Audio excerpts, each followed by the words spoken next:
Hi, everybody. I'm here with Sofia Broberger, and we are talking about recruiter enablement or recruitment enablement, perhaps. So, Sophia, first of all, give us a quick introduction to you and your background. Hi, I'm Sophia. I've been working in recruitment for about 10 years and started my own business 5 years ago. So I'm a recruitment talent acquisition, call it what you want, um, consultant helping companies recruit and do recruitment better. And I'll tell you what, if you didn't know Sophia's name, you might not realize Sophia is not from the West End of London either, with that accent. No, I'm from Stockholm, Sweden. Yes. Okay, so let's talk about recruiter enablement or recruitment enablement. You are a recruitment enabler. Yes. What is that? What does that mean? Well, I was thinking about what it is I do, and I came up with, I'm a recruitment enabler because I believe when I've been in-house working as a consultant for companies, what I do as a recruiter isn't actually hiring because at the end of the day, recruiters aren't the ones doing the hiring. But what I instead do is help the companies and I enable the hiring managers to do recruitment.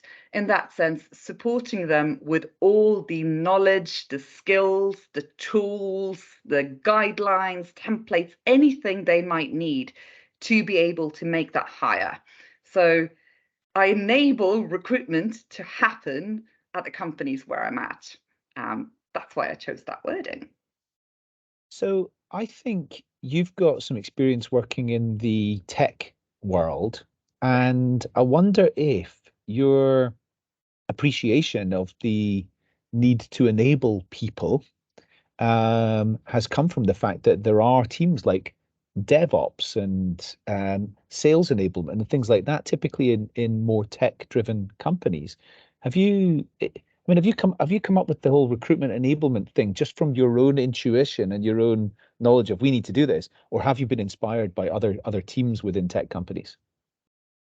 It's more from what I've been doing, more from, but you're right with the DevOps and all of those kind of things. Because I'm also thinking like my speciality, I would say, is recruitment operations. Like I go in and make sure the recruitment operations work the best way with all the tools and like I said, templates and things needed. Not the kind of strategy. Of course, I can do that too, but more of the fine details of the operations. So yes, I haven't thought of it before you said it, but it's more of the being in the tech industry. Like, yeah, I know a little bit of code. I can read some code, but I'm not a coder. So I can't be the one to decide who we're hiring because I can't say if they're a good developer or not.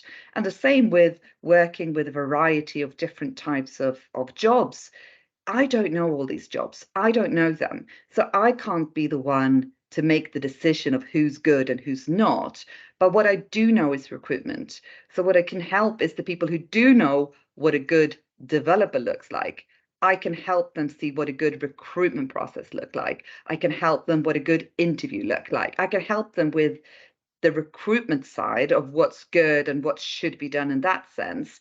And they then add their knowledge of what's a good, whatever their position is.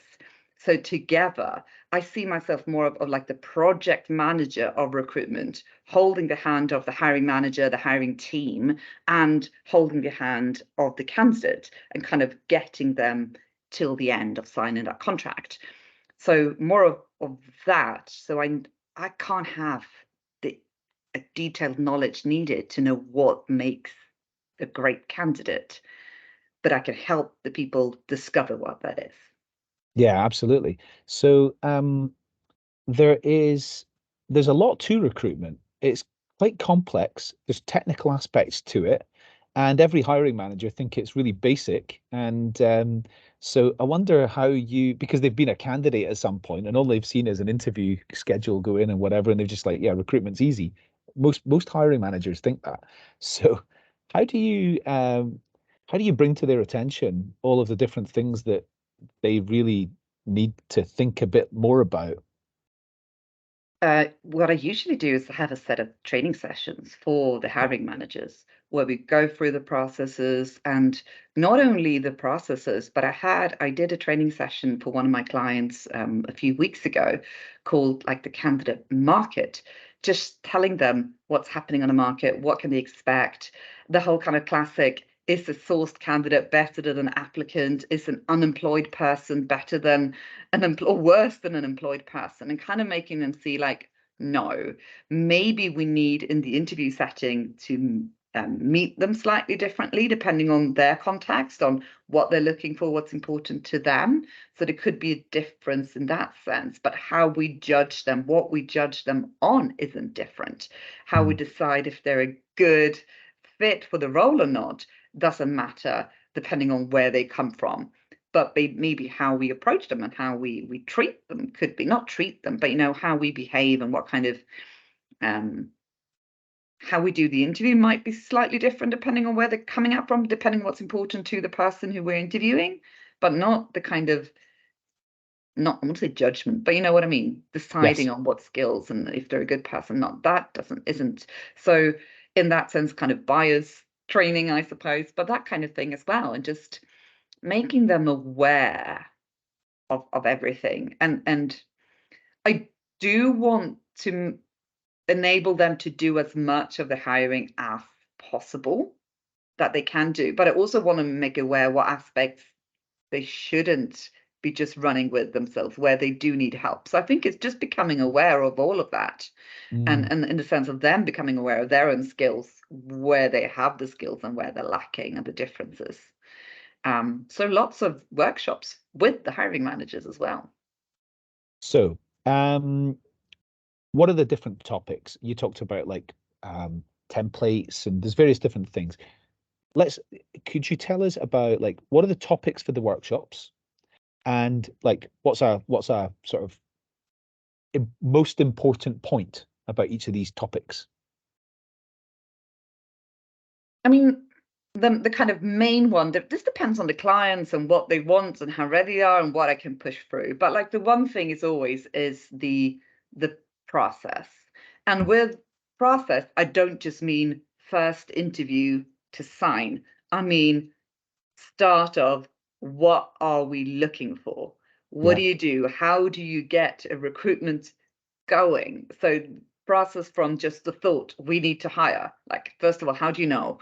So just kind of going through that at a more overview level, where the recruitment starts, which is we need to hire, or we know we need to hire in 6 months kind of thing, to signing, and sometimes beyond with the onboarding as well and pre-boarding and all of that. But just kind of giving them an overview of the full process, understanding that it doesn't start with an interview. Yeah. The process starts with them finding out what they want. And that's the one aspect, but what I always try to implement with the clients where I'm at is that it isn't me as a recruiter going to you, Adam, now you need to make a hire. I've seen the numbers, I've seen you should hire this person by the end of the year, so we need to get going. I want you to come to me and tell me, hi, Sophia, I need help with hiring this person. And I want you, before coming to me, have thought about what it is you're looking for.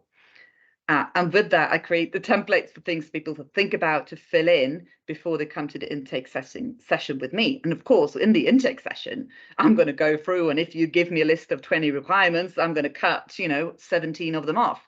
So it's not like but I still want the process to be initiated by the hiring manager, because that's what I've seen. That's when you get, the problem we have is with hiring manager involved, not being involved enough. And I think if I come tell you what you need to do, you're not going to be that involved. But if you come to me and say, I need to hire this person, this is what I'm looking for, but from the get-go, I have your involvement more. And in that intake session, not only will we go through your requirements, but we'd also look at the process again.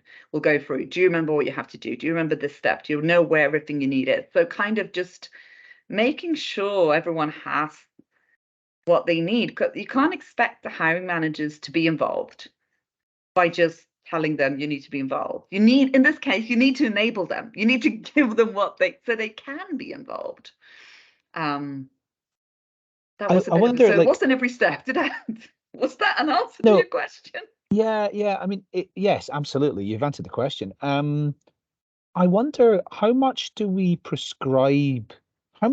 prescribe the process with things like scripts, and first of all do this and next do this, make sure you pick them up from reception, make sure you do, whatever it might be. um, versus letting hiring managers use their own sort of intuition and flair. What do you think about that?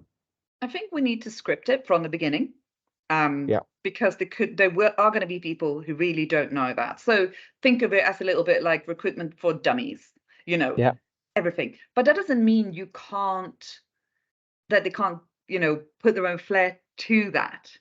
yeah, Do you know what I mean? So it's the same when yes, I've created the guides for interviews. yeah, Like I will have these are the questions that you were going to ask, like set yeah, questions. You can't pick anything else. But then there is the library with more questions. They are allowed to change the questions out. I would say the majority of them don't. The majority of them are just going to go with the questions I give them. But they're going to be the ones that are going to be like, oh, I want to tweak this one. Can I look at better questions? So I would say have that very strict kind of scripted, go to reception, do this, do that, make it, send this, here's the questions. But then also, if you want to change out the questions, have a think about this. Here's the library with more questions for you to look at. yeah. So there's room for both, I think. Yeah, absolutely. I mean, I was thinking about it in the context of like a sales meeting. How many hiring managers in a typical company would you throw into a sales meeting and ask them to go and pitch the company's services or products, like without scripts and things? Like almost none of them. So why would you put them into But recruitment that's and circumstance without giving them, here's all the tools? exactly, you wouldn't. And that's the thing. I had a coaching session with a client the other day, and they were talking about, oh, sometimes after the technical interview, the manager will say things like, oh, I want to look at this, I want another one, and they're talking about the questions. I'm like, okay, did you prep the hiring manager about what was going to happen in the technical interview? No, but they prepped the candidate that it was going to be a technical interview, what was going to happen, but they didn't Yeah, make the people who were going to have the interview or do the interview, didn't prep yeah, them what was going to happen or what they expected them to be doing. It was more like, yeah, you're doing the technical interview. And that was all the information they were given. So some people are yeah, going to be able to take that information and run with it and do great, but the majority aren't. And that's when you're going to get the questions, oh, but they didn't have this. But if you haven't had, the recruitment profile being created by the hiring manager and gone through it with them, then you haven't agreed on what this. So then they're going to come after the interview saying, but it didn't have skill number 17 that I wanted. But if you haven't gone, if you just let them run with it, that's what's going to happen. So you need to kind of, like I said, hold their hand or steer them. You're the freaking sheepdog and they're the sheep, and just run with it. But then you're going to know which ones are able to add their own flair to it within reason. You know what I mean? So some yeah. people are going to really need that's really, really scripted, and some people are going to find without it.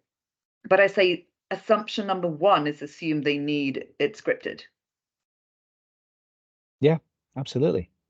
Sophia, I could talk to you about this all day. I can tell it's a subject you're passionate about. Um, if anybody wants to talk to you about enabling their company better in recruitment, where do they find you? They find me anywhere. Well, LinkedIn is where I tend to live, but I also have my Yeah. own website, and I'm available on other social media platforms. I'm lucky because I'm the only person in the world with my name. So if you do search for Sofia Broberger, it's me. So Yes. you can find me that way. Perfect. Okay, wonderful. Great to see you and look forward to catching up again soon.